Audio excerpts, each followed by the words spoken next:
Gurizada, o negócio é o seguinte, eu vou abordar neste vídeo um tema que é sempre muito polêmico, que é a comparação sobre dois grandes jogadores de futebol.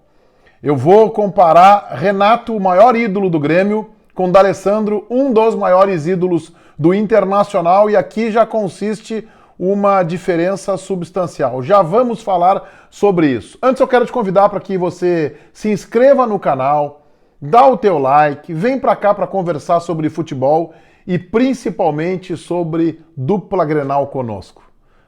Tá ligado na camisa? Camisa da seleção uruguaia, a Celeste. Eu sou muito fã do futebol uruguaio. Na verdade, eu gosto muito desse futebol do prata, né?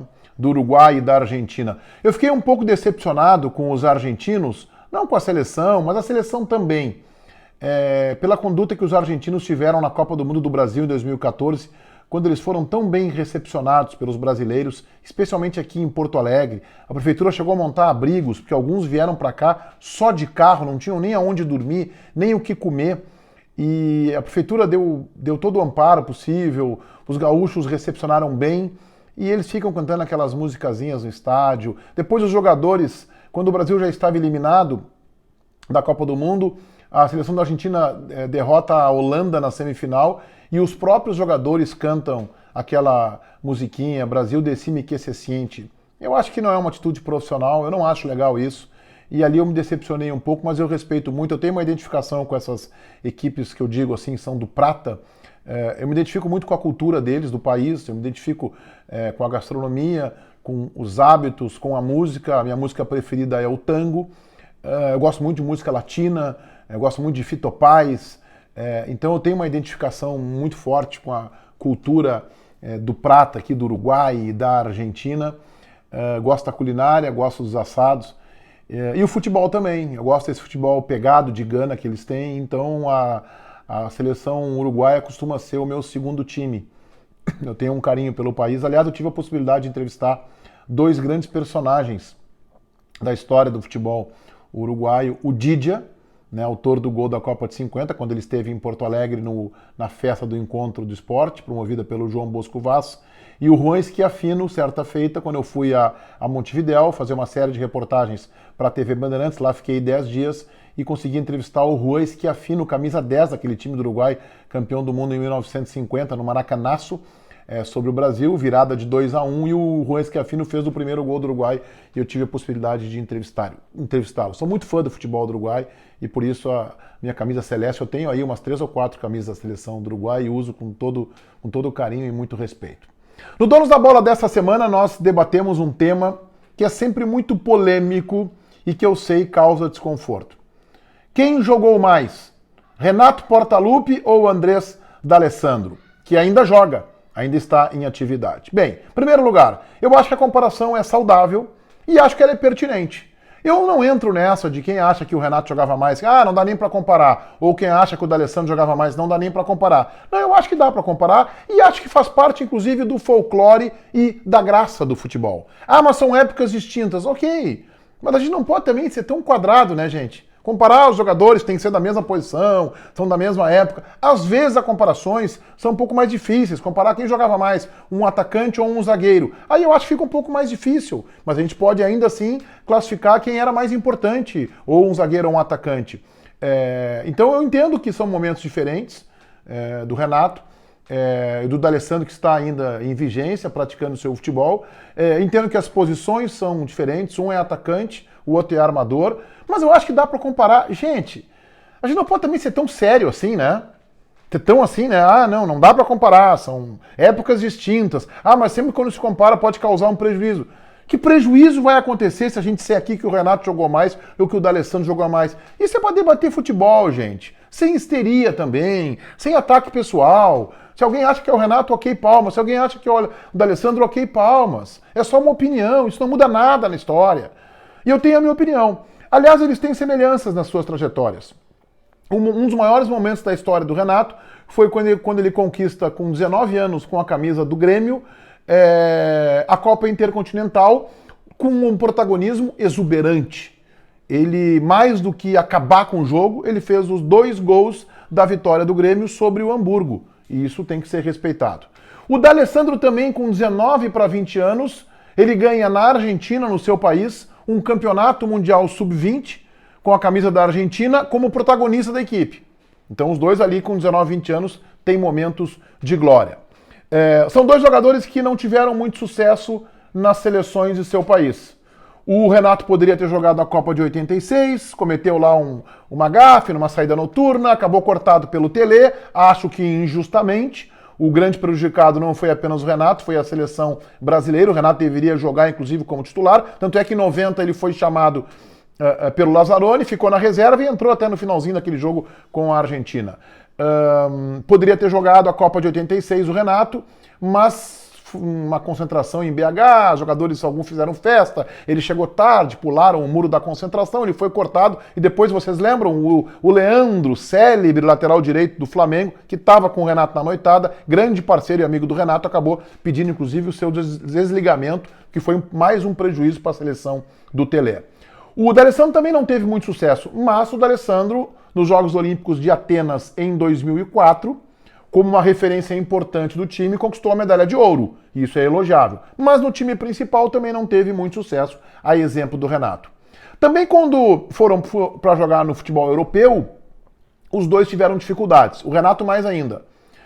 O Renato teve uma passagem pela Roma que, sob certo aspecto, ela anda de mãos dadas com o vexame.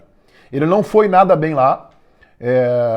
E havia uma expectativa toda, porque a Roma tinha contratado em 1980 o Falcão do Internacional, que foi o rei de Roma, que foi o grande jogador. O Renato era um grande jogador do futebol brasileiro e foi também com uma expectativa muito grande e ele não deu certo.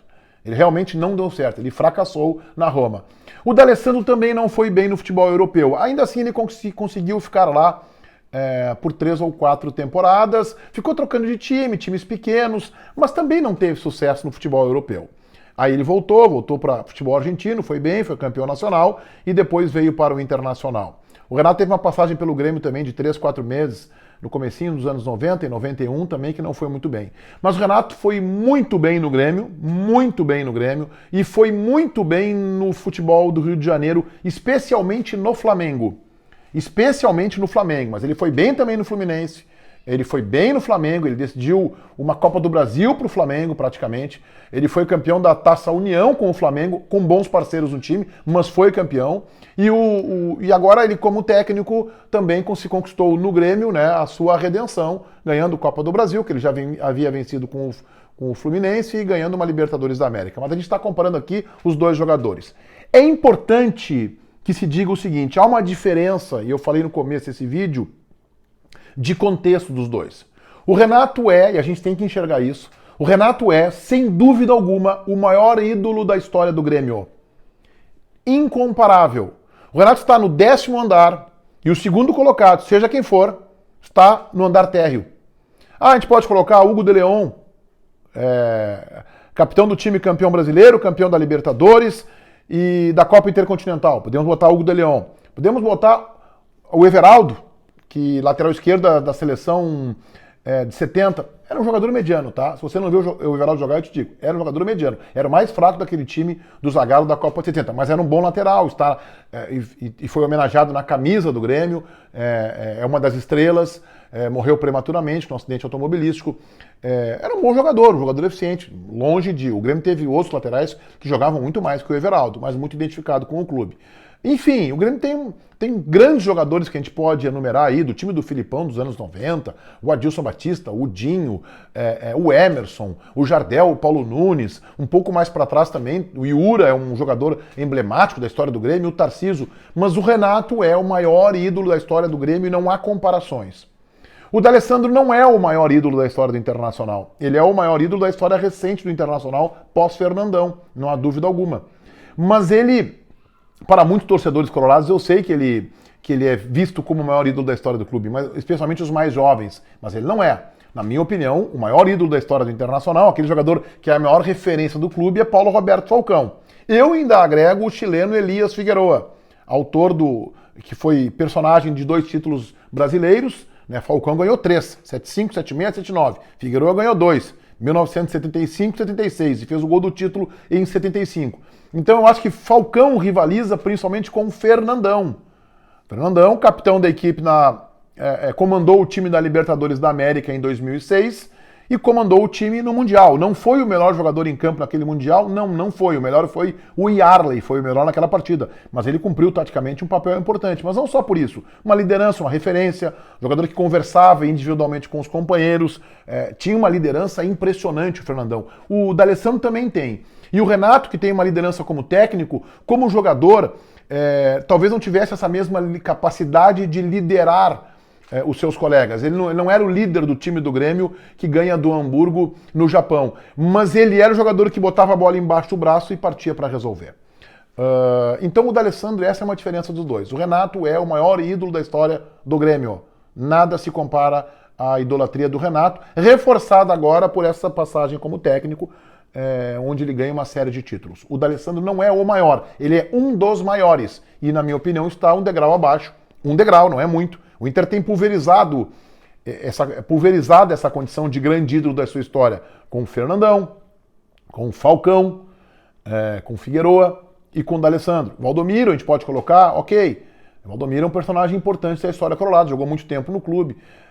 Mais para trás há outros, como o Grêmio tem mais para trás o Eurico Lara, que a gente não viu jogar, mas se dizia era um fenômeno. O Internacional tem o próprio goleiro Manga, depois até passou pelo Grêmio, e outros tantos. Então, esta é uma diferença. Renato, maior ídolo do Grêmio. D'Alessandro, um dos grandes ídolos do Internacional. Na minha opinião, um degrau abaixo, mas não quer dizer que isso não seja relevante e importante, um degrau abaixo de Fernandão e Falcão, talvez ao lado ali de Figueroa e de Valdomiro. Um personagem importante o D'Alessandro. Bom, agora vamos falar de futebol. E eu vou dar minha opinião aqui. Eu sei que você é rotulado de estar puxando brasa para um ou para outro. Eu acho que respondendo essa pergunta, quem jogava mais, na minha opinião, o D'Alessandro. O D'Alessandro joga mais. O melhor D'Alessandro é melhor que o melhor Renato. Por quê? Porque o Renato é um jogador de muita força física. Não que ele fosse um jogador tosco, ele não era. Ele tinha virtudes de habilidade, mas acima de tudo de muito vigor físico. O Renato passava por cima dos seus marcadores. O Renato atropelava. Teve um Grenal em que ele deslocou a clavícula do lateral do Internacional, Luiz Carlos Vinck, que aliás era lateral direito de origem e naquele clássico no Beira-Rio estava deslocado pela esquerda. O Renato atropela ele e desloca a clavícula do Vinck. Ele sempre teve um vigor físico impressionante e ele botava a bola embaixo do braço e resolvia os jogos. O D'Alessandro é um armador, um jogador mais cerebral, mais técnico. Eu acho que ele é um jogador mais completo que o Renato, mais inteligente para jogar, talvez menos terminal. Talvez menos aquele jogador de ir lá e fazer o gol. Mas um jogador que também é exemplo do Renato, crescia muito, cresce ainda muito em jogos importantes, especialmente no auge da... Agora ele está chegando perto aí dos 40 anos, mas crescia muito, cresce ainda, é verdade. Mas antes ele tinha mais vigor físico, tinha mais capacidade de atuação, e os dois com uma qualidade interessante, os dois com uma entrega dentro de campo realmente muito grande. Portanto, para mim, na minha opinião, D'Alessandro jogava mais que o Renato. Isso não diminui o tamanho do Renato na história do Grêmio, não diminui as suas qualidades como jogador, mas na minha opinião, o D'Alessandro jogava mais. Feitoria gurizada! Vai, um abraço!